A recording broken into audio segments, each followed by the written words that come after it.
Fobias y DSM.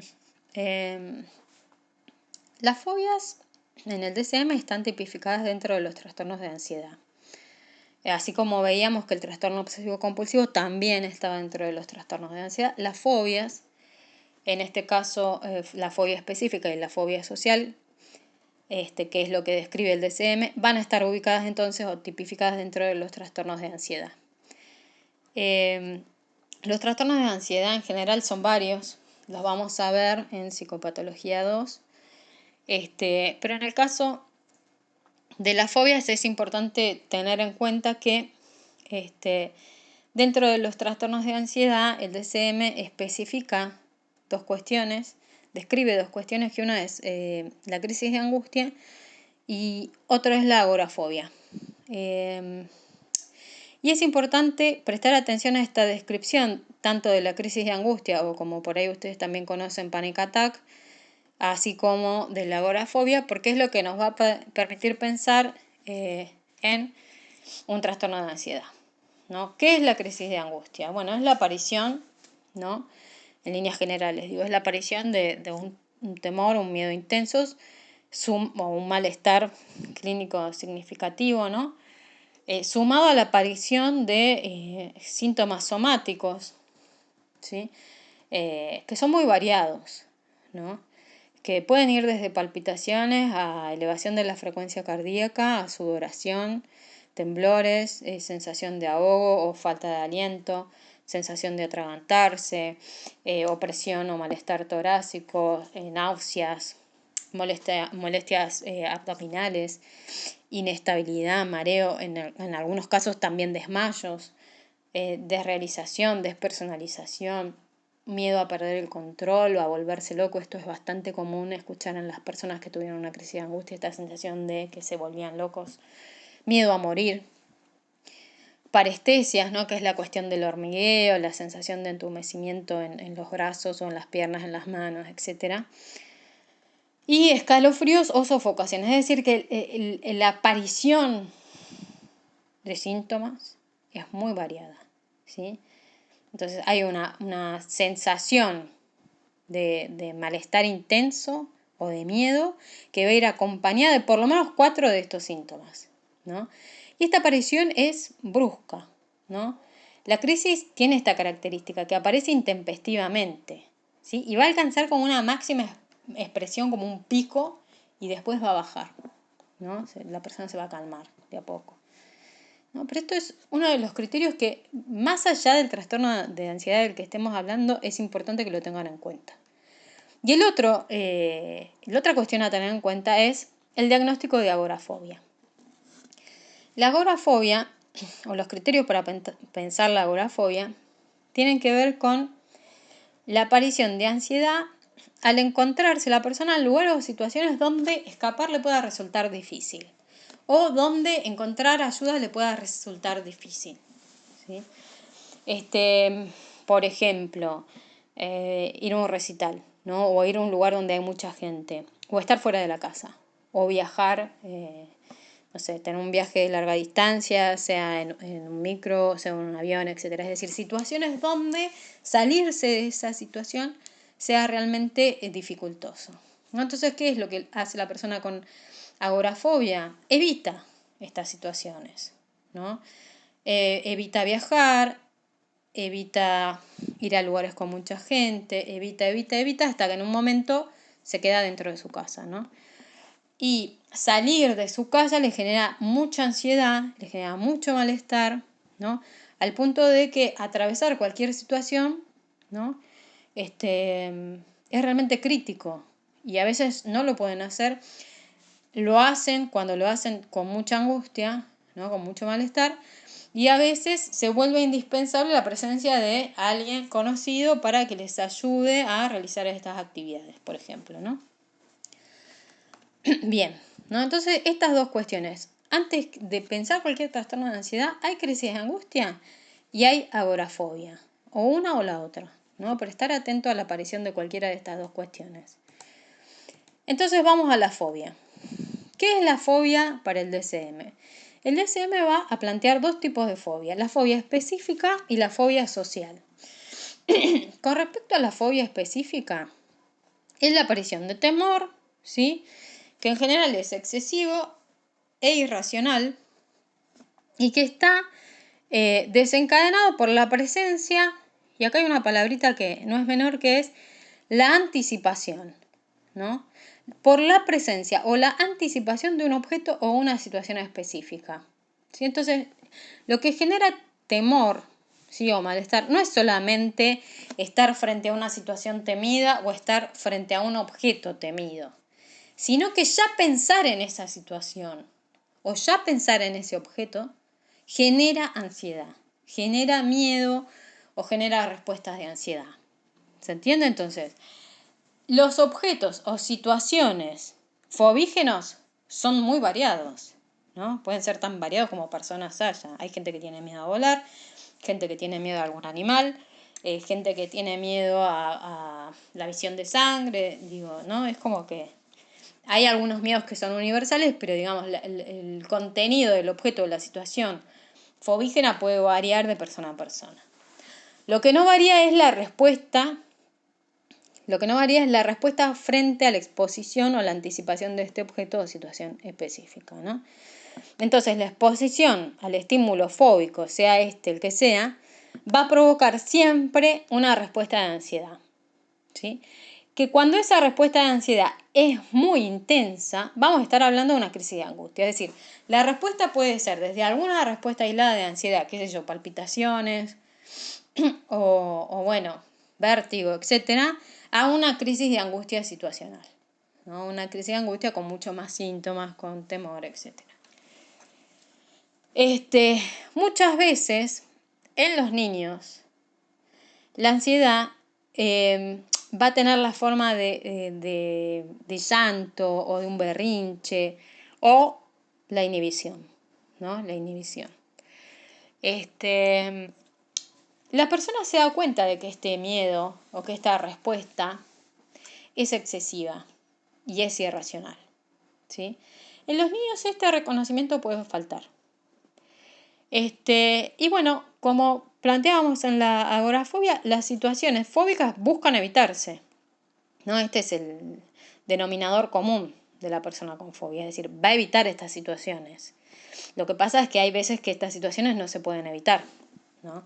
Y entonces cuando tenga que soportar, atravesar alguna de estas situaciones, lo va a hacer con una intensa ansiedad y con un intenso malestar. Todos los comportamientos, consecuencia del objeto o la situación temida, van a interferir en la rutina y en la vida cotidiana de la persona, ¿sí? Porque si una persona tiene miedo a una situación específica, por ejemplo, a entrevistarse con otro, ¿no? O estar en una relación con otro, o estar en una situación de examen, ¿no? A veces el comportamiento de evitación puede aparecer, pero en algún momento va a tener que atravesar esa situación, que es en una entrevista laboral, en un examen para rendir una materia, ¿no? Y entonces los comportamientos de evitación, la anticipación ansiosa y el malestar realmente van a interferir con las actividades de la vida cotidiana de la persona, ¿no? Hay que tratar de diferenciar lo que es, ¿no? Una fobia específica y hacer un diagnóstico diferencial, por ejemplo, con el trastorno obsesivo compulsivo, cuando es un trastorno obsesivo compulsivo muy enfocado, ¿no? O donde predominan las ideas de contaminación, ¿no? Hay que diferenciarlo también de un trastorno por estrés postraumático, donde la persona va a tratar de evitar cualquier situación que se asemeje al acontecimiento traumático. Hay que distinguirlos también del trastorno de ansiedad por separación, y hay que distinguirlo de la fobia social, ¿no? Que es la evitación, que ahora lo vamos a ver, que es la evitación de situaciones sociales, pero por miedo a que resulten embarazosas o vergonzantes, ¿no? Bien, con respecto a la fobia social, ¿no? La fobia social también es un temor, ¿sí? em, que se desencadena por, acá ya más específicamente, situaciones sociales o actuaciones en público, ¿no? Es decir, situaciones donde el sujeto se ve expuesto a personas que no son del ámbito familiar, ¿no? Y donde se ve expuesto a una posible evaluación por parte de los demás. Pero lo interesante de la fobia social es que el temor del individuo es es a mostrar los síntomas de ansiedad, ¿no? Es decir, no es tanto el temor de la situación social per se, sino a que en esa situación se manifieste algo de su ansiedad, ¿sí? El temor es actuar de alguna manera donde se manifiesten los síntomas de ansiedad y que eso sea humillante o embarazoso, ¿sí? La exposición a estas situaciones sociales, que como decíamos, tienen que ver con la actuación en público, pero también con ser examinado o evaluado, ¿no?, por otros, va a desencadenar una respuesta de ansiedad inmediata, ¿sí? Y como veíamos en la fobia específica, esa respuesta de ansiedad puede acrecentarse hasta una crisis de angustia.